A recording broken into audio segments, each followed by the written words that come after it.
Yo, what's up mga kadayt? Good morning sa inyo lahat. At mayroon tayong ayusin ngayon. So ito to, grabe ang tagas yung kanyang brake master. So dito yata lumalabas sa may ano yan ba? Basag? May basag. Ayan, dito nyo lang siya mga kadayt i-bleed yan.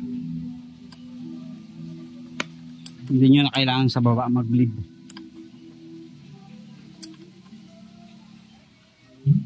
Oh, yun oh, isang bleed lang, ayos na.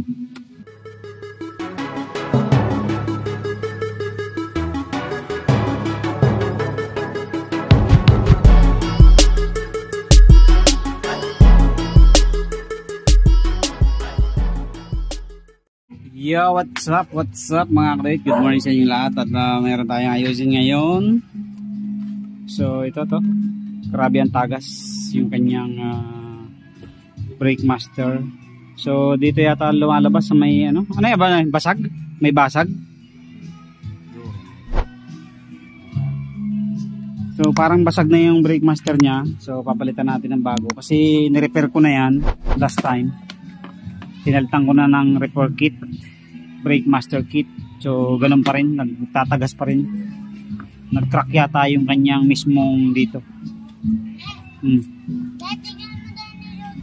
So ito, in-order na natin ng bagong brake master assembly. So hindi na ako kumuha ng hose kasi yung hose niya wala pa ng butas. So ito na lang muna ilalagay natin. May tira ka pa ba ang brake fluid? Wala na? So yan, at papalitan natin. Okay, so baklasin muna natin. Hindi pwede, kailangan baklasin mo rin to, boy. Ito, baklasin mo na yan, 2 tornilyo. Kakang mahabang screw doon. Yun, Philip, doon to. 2, magkabila. Kahit ito lang kabila, kaya na yan aangat lang. So, papalitan natin ng bago yan.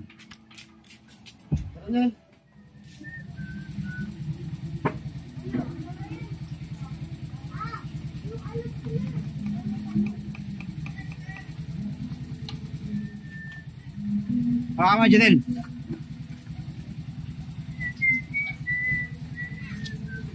So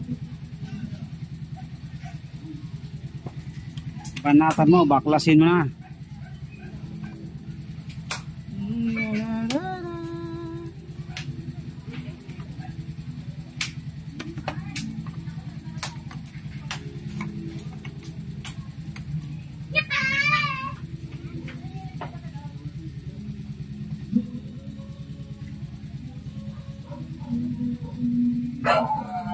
Napangtama na yung tornilyo. Pagsin mo yung tornilyo.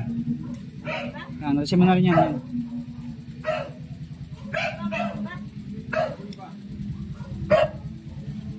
Ano ba?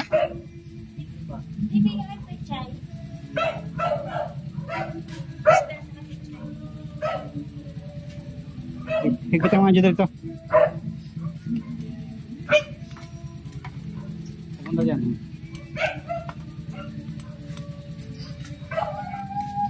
Okay muna. So yan mga kadayt, kinabit na muna natin para hindi na siya tumagas. Hawakan mo dyan dito.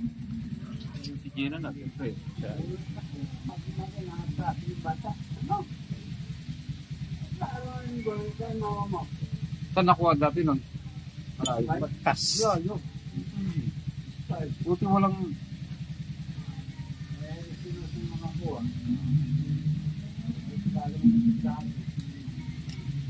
pag-iiniwa ng mga bata.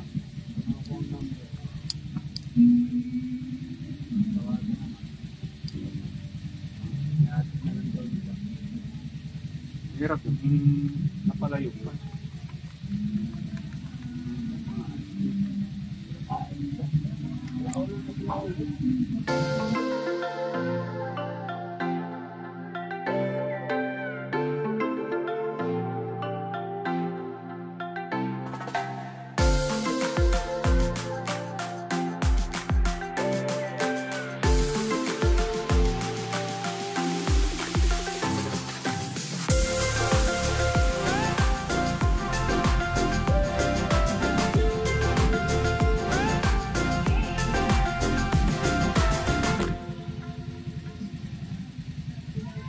So, mas maganda mga kaduit na mailagay nyo na agad to para hindi bawasan. Kasi pag ito nabawasan, magbi-bleed pa kayo.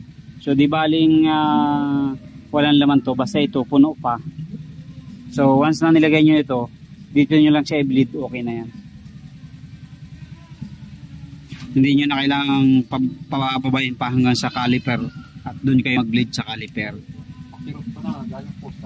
So sa mga ganitong motor, di DOT3 lang, DOT3 lang ang dapat gamitin.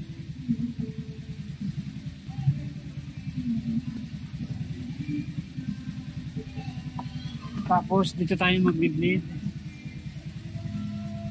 Lagyan nyo lang sa pin para hindi tumulo sa kahoy.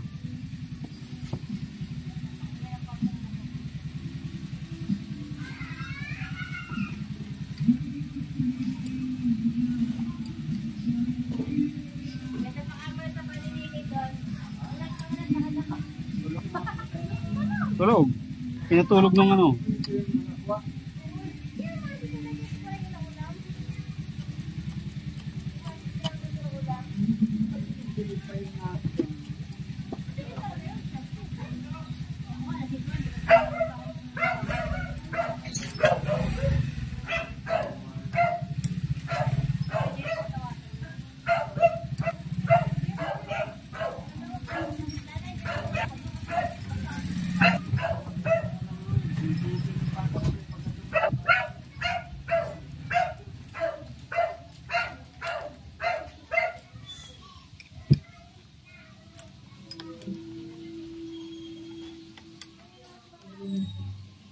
Ayan, dito nyo lang siya mga kadit i-bleed yan.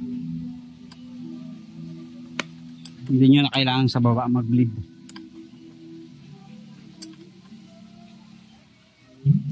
Oh, yun o, isang bleed lang, ayos na.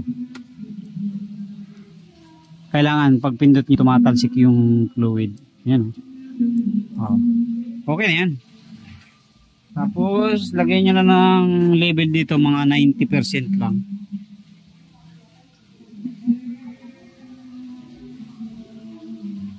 Para alam nyo kung meron o wala. Pag pinuno kasi hindi mo makikita kung may laman o wala. Kaya 90% lang, okay na yan. Okay, tapos na tayo dyan. So ganun lang kabilis maglagay ng magpalit ng brake master sa unahan. Hindi mo na kailangan kalasin pa lahat.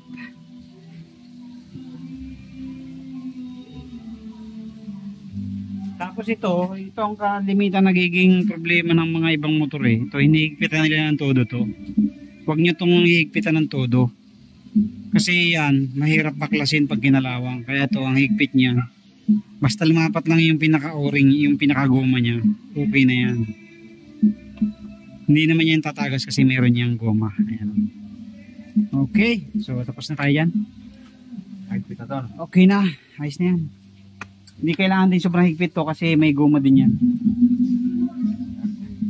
Oh, tira. So, yun na mga kaday. Tapos na tayo magpalit ng brake master sa unahan.